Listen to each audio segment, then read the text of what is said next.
नमस्कार, मैं कुलदीप कुमार भारतीय, असिस्टेंट प्रोफेसर राजनीति विज्ञान। भारतीय संविधान एवं राज्य व्यवस्था की जो कड़ी चल रही थी उसमें हम चर्चा कर रहे थे विभिन्न अनुच्छेदों के संबंध में। अनुच्छेद 1 पे हम चर्चा कर चुके हैं।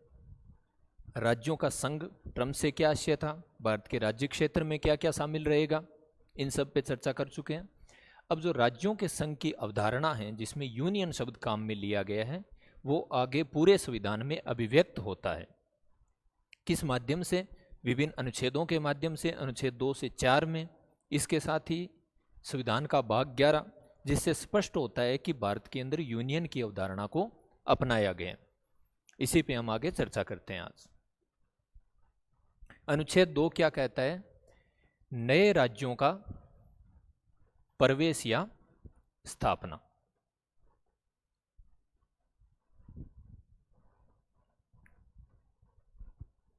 अनुच्छेद 2 बताता है कि नए राज्यों की प्रवेश या स्थापना। नए राज्यों का प्रवेश अर्थात भारत का निर्माण तो हो चुका था। भारत के राज्य क्षेत्र की तो हम बात कर चुके हैं। संविधान के अंदर भारत के राज्य क्षेत्र में शामिल होंगे राज्य, संघराज्य क्षेत्र और ऐसे क्षेत्र जो अर्जित किए जाएं। इन्हें पहली अनुसूची में स्पष्ट कर दिया गया था। यह तो हो गया भारत का राज्य क्षेत्र। लेकिन बाद में यदि भारत अपने राज्य क्षेत्र में और क्षेत्रों को मिलाए, नए राज्यों को मिलाए, तो उनकी प्रवेश यानी कि एडमिशन और स्थापना यानी कि एस्टैब्लिशमेंट कैसे किया जाएगा, इसके संबंध में बात करता है अनुच्छेद 2।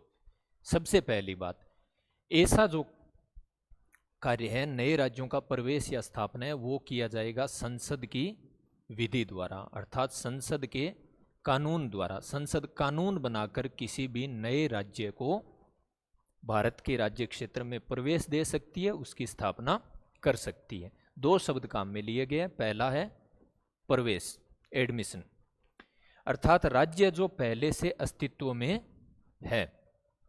ऐसा कोई राज्य जो भारत की सीमा में लगता हो सकता है, पास हो सकता है, और वो पहले से अस्तित्व में है राज्य के रूप में, उसके लिए क्या शब्द काम में लिया गया है? प्रवेश।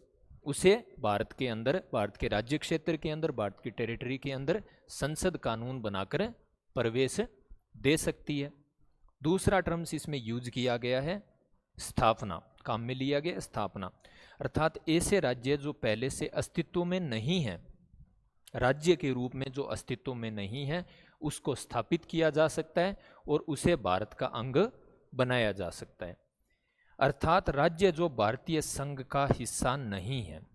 तो अनुच्छेद 2 किसके संबंध में बात करता है? जो पहले से भारत के संघ का हिस्सा नहीं है, ऐसे राज्यों की भारत में, ऐसे क्षेत्रों का, ऐसे राज्य क्षेत्र का भारत में प्रवेश करना। भारत में प्रवेश करने का मतलब अनुसूची 1 में जो राज्य क्षेत्र बताए गए हैं, राज्य, संघराज्य क्षेत्र, अर्जित, इनके अलावा इनको प्रवेश कराना और उनको स्थापित करना, ये सब संसद विधि द्वारा, संसद कानून द्वारा कर सकेगी। ये बात कौन बताता है? अनुच्छेद 2 बताता है। जैसे इसी में एक बाद में जोड़ा गया अनुच्छेद 2 कै। ये अनुच्छेद 2 मूल संविधान में था, ये 2 कै जोड़ा गया था 35वां संविधान संशोधन 1974 द्वारा, और इसमें सिक्किम को बनाया गया था भारत का एसोसिएट स्टेट। जैसे कौन से अनुच्छेद के तहत? इसके तहत। ये पहले भारत का हिस्सा नहीं था सिक्किम, इसको हमें प्रवेश दिलाना है, स्थापित करना था अनुच्छेद 2 के तहत। तो संसद ने एक विधि बनाई। विधि किसके द्वारा बनाएगी? 35वें संविधान संशोधन के द्वारा, और इसे बनाया गया एसोसिएट स्टेट, और तब जोड़ा गया अनुच्छेद 2 कै। बाद में 36वां संविधान संशोधन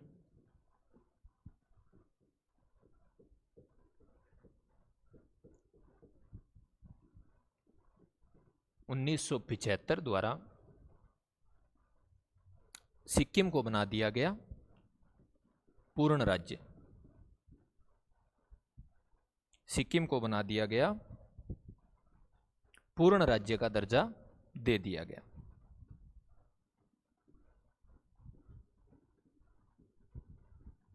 सिक्किम को पूर्ण राज्य का दर्जा दे दिया गया। और इसी के साथ में ये जो अनुच्छेद 2 है, 2 क जो है, इसे वर्तमान में निरसित कर दिया गया, अर्थात वर्तमान में ये संविधान में नहीं लागू है, वर्तमान में ये संविधान का हिस्सा नहीं है। पहले ये लागू था।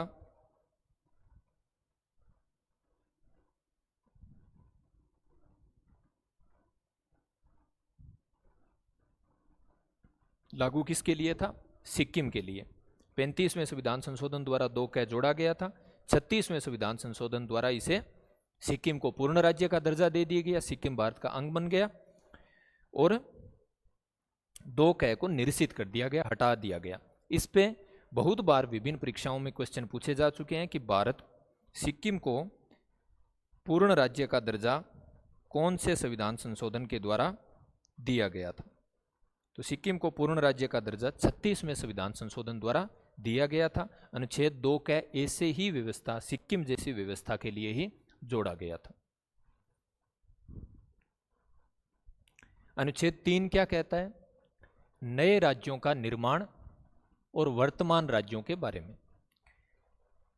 अब जो पहले से राज्य के रूप में निर्मित किए जा चुके हैं उनके बारे में ये बात कर रहा है। जो राज्य अपने पहली अनुसूची में दिए गए हैं, वर्तमान में जो, या 26 जनवरी 1950 तक जो राज्य पहली अनुसूची में स्थापित थे, जोड़े गए थे, सीमाएं उनकी निश्चित कर दी गई थी, उसके बाद में यदि किसी नए राज्य का निर्माण करना है या वर्तमान राज्यों के संबंध में क्या क्या बातें हैं? वर्तमान राज्य के क्षेत्र, सीमा या नाम में परिवर्तन करना हो,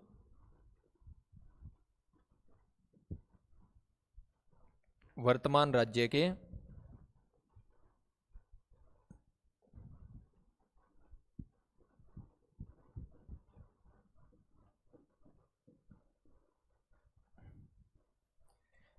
किसी नए राज्य का निर्माण करना या वर्तमान राज्य अर्थात जो पहले से है राज्य प्रथम अनुसूची में, उसमें से किसी भी राज्य के क्षेत्र में, सीमा में या नाम में परिवर्तन करना हो तो वो किसके द्वारा किया जाएगा? वही बात, संसद की विधि द्वारा।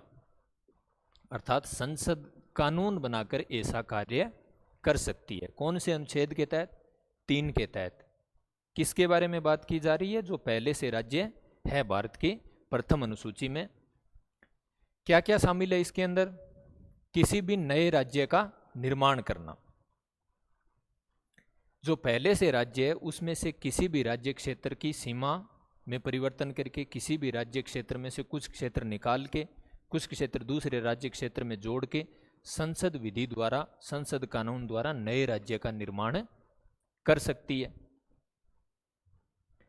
जैसे मान लीजिए वर्तमान में 28 राज्य हैं, किसी नए राज्य का निर्माण करना हो 28 राज्यों की सीमाओं में ही परिवर्तन करके 29वें राज्य के रूप में, तो किसी राज्य के क्षेत्र में से कुछ क्षेत्र ले लिया जाएगा, उसका क्षेत्र घटा लिया जाएगा, किसी राज्य में से कुछ क्षेत्र जोड़ दिया जाएगा और ऐसे करके एक नए राज्य 29वें राज्य का निर्माण किया जाए तो वो होगा अनुच्छेद 3 के तहत, उसे कहा जाएगा नए राज्य का निर्माण।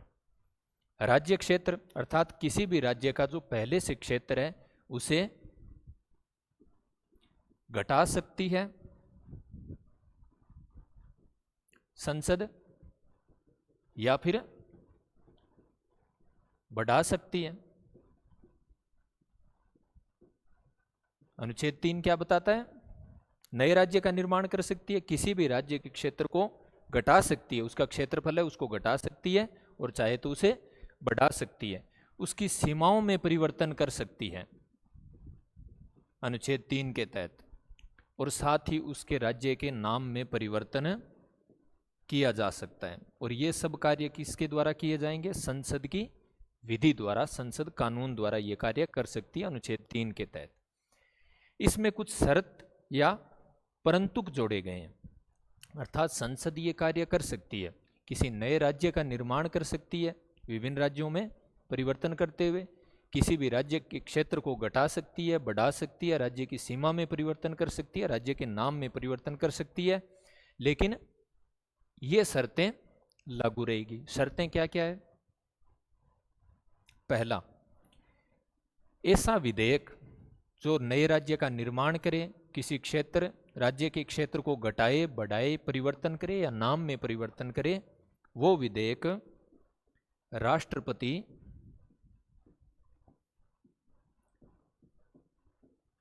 की अनुमति से ही संसद में रखा जाएगा। अर्थात ऐसा विधेयक लाने से पहले संसद को राष्ट्रपति से अनुमति लेनी होगी यदि उस विधेयक में ये कार्य करने हो। पहली शर्त ये है। दूसरी, राष्ट्रपति क्या करेंगे? जैसे ही राष्ट्रपति के पास में ऐसा विधेयक पूर्वानुमति के लिए भेजा जाएगा, संसद में रखने से पहले भेजा जाएगा, तो राष्ट्रपति उस राज्य की जिसके क्षेत्र में परिवर्तन हो रहा है, नाम में परिवर्तन हो रहा है, सीमा में परिवर्तन हो रहा है, उसकी राय जानने के लिए भेजा जाएगा। राज्य की राय जानने के लिए विधेयक राष्ट्रपति द्वारा भेजा जाएगा। संसद ये सब कर सकती है, लेकिन ये शर्तें उसे माननी पड़ेगी। ये शर्तें लागू रहेगी। राष्ट्रपति की अनुमति से ही, पूर्वानुमति से ही ऐसा विधेयक है वो संसद में रखा जाएगा, पूर्व अनुमति। और दूसरा, राष्ट्रपति ऐसे विधेयक को पहले राय जानने के लिए उन राज्यों के पास में भेजेगा जिनके ऐसा परिवर्तन किया जा रहा है। हालांकि ये ध्यान रखें कि एक तो राष्ट्रपति इसके लिए एक सीमा निर्धारित करेगा कि इतने समय के बीच में आपको राय देनी है उस राज्य को। उस समय के बीच में वो राय दे या न दे, राष्ट्रपति स्वविवेक से निर्णय ले सकते हैं। दूसरा, राष्ट्रपति जब इस विधेयक को बाद में संसद के पास में भेजेंगे तो संसद के लिए जरूरी नहीं है कि वह राज्य की राय को माने। अर्थात वरीयता किसको दी गई है? संसद को। संसद ही निर्धारित करेगी कि इनमें से क्षेत्र, सीमा, नाम में परिवर्तन करना है। राज्य की राय यहाँ पे मायने नहीं रखती। यहीं से स्पष्ट फिर से होता है कि भारत राज्यों का संघ है, यूनियन ऑफ स्टेट्स है, क्योंकि संसद के पास में शक्ति है वो ज़्यादा है। अखंडता स्थापित करने के लिए संसद के पास में यूनिटरी शक्ति दी गई है।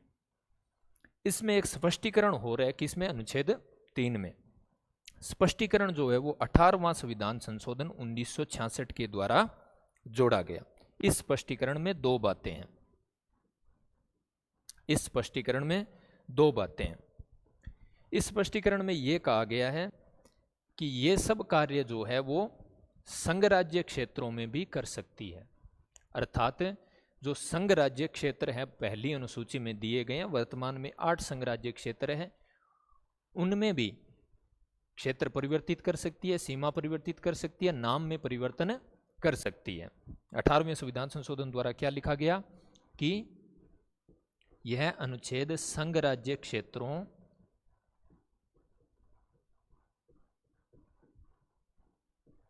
पर भी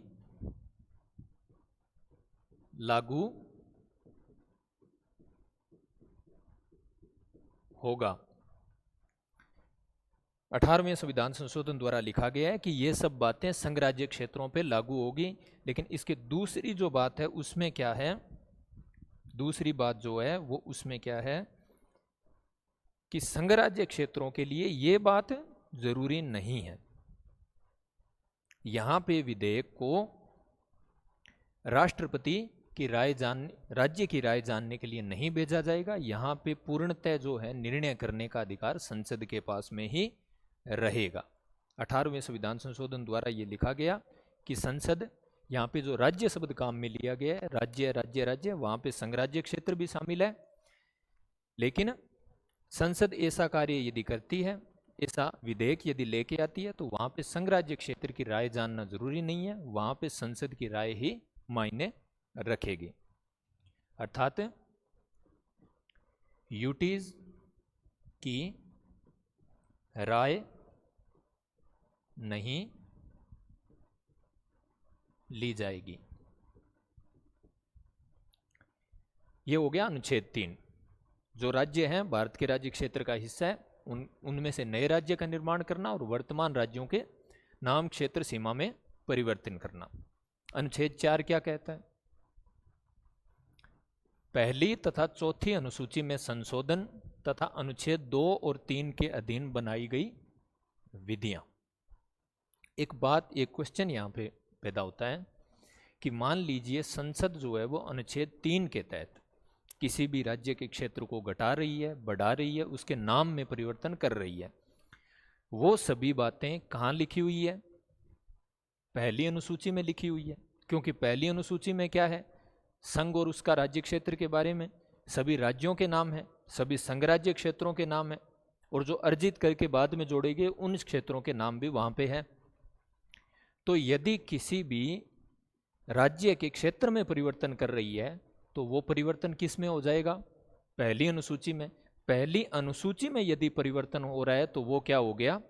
संविधान में संशोधन हो गया। और संविधान में संशोधन करने के लिए पालन किसका करना पड़ता है? अनुच्छेद 368 का पालन करना पड़ता है। चौथी अनुसूची में क्या लिखा हुआ है? राज्यसभा में प्रत्येक राज्य के लिए सीटें कितनी आरक्षित की गई है वो लिखा हुआ है। तो यहां भी परिवर्तन करना पड़ेगा, क्योंकि किसी भी राज्य का क्षेत्र यदि घटता है तो राज्यसभा में जनसंख्या के अनुपात में उसकी सीटें भी घट जाएगी, बढ़ता है तो जनसंख्या के अनुपात में सीटें भी बढ़ जाएगी।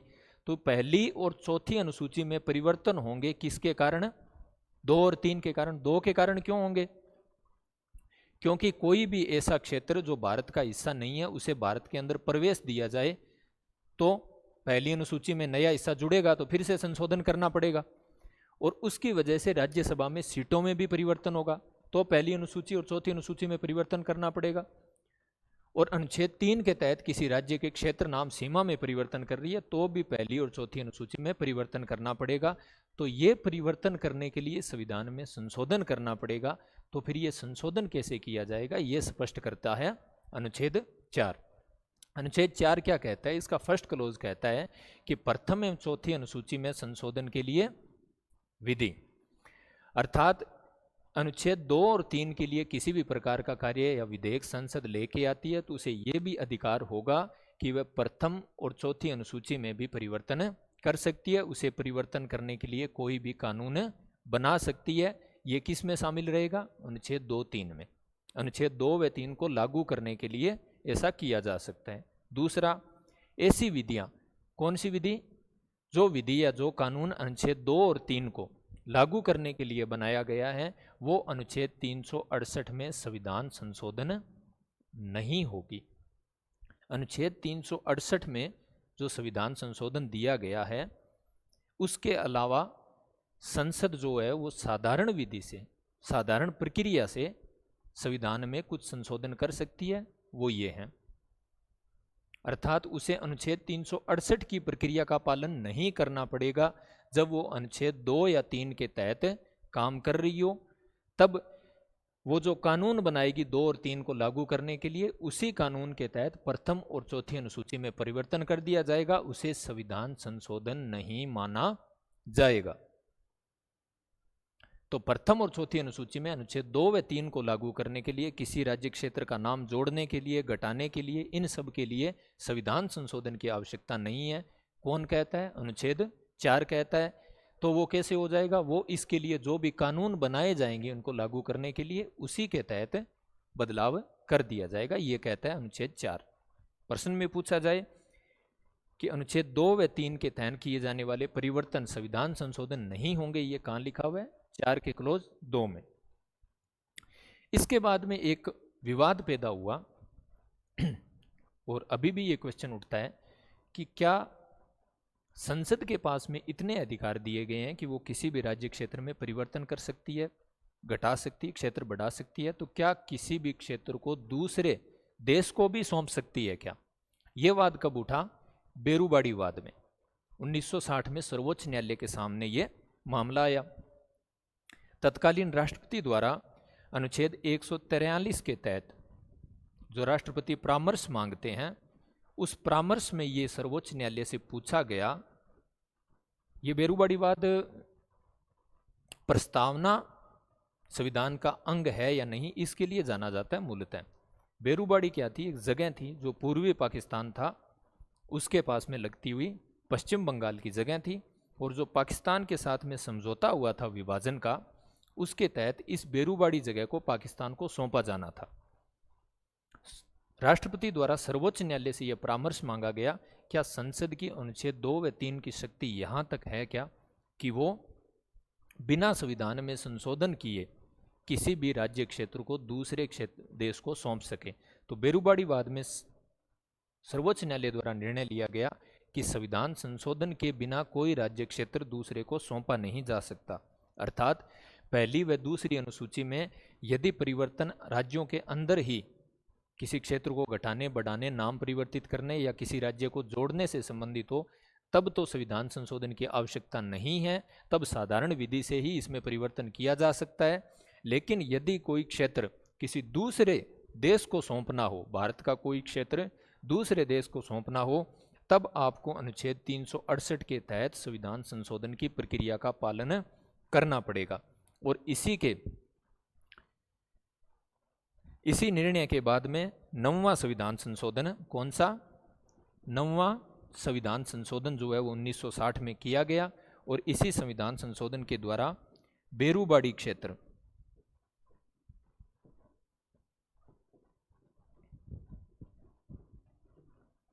पाकिस्तान को सौंपा गया।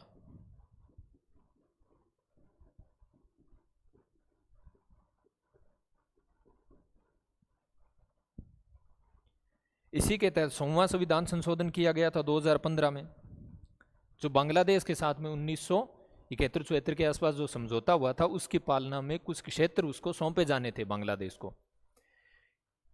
तो क्योंकि अनुच्छेद 2 व 3 के तहत ऐसा कार्य संसद नहीं कर सकती, इसलिए 100वां संविधान संशोधन किया गया। इसमें क्या है? बांग्लादेश के एक साथ क्षेत्रों का अंतरण।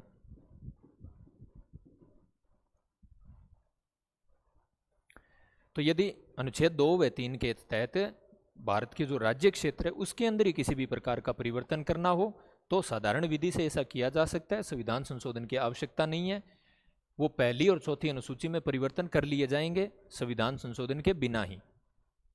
अनुच्छेद 2 व 3 के तहत कानून बनाकर संसद ऐसा कर सकती है। लेकिन यदि कोई राज्य क्षेत्र किसी दूसरे देश को सौंपना हो, तब हमें संविधान संशोधन करना पड़ेगा। हालांकि 1969 में सर्वोच्च न्यायालय द्वारा एक निर्णय दिया गया था जिसमें यह कहा गया है कि यदि किसी भी अंतर्राष्ट्रीय संधि या समझौते को लागू करना हो तो संसद ऐसा कार्य कर सकती है।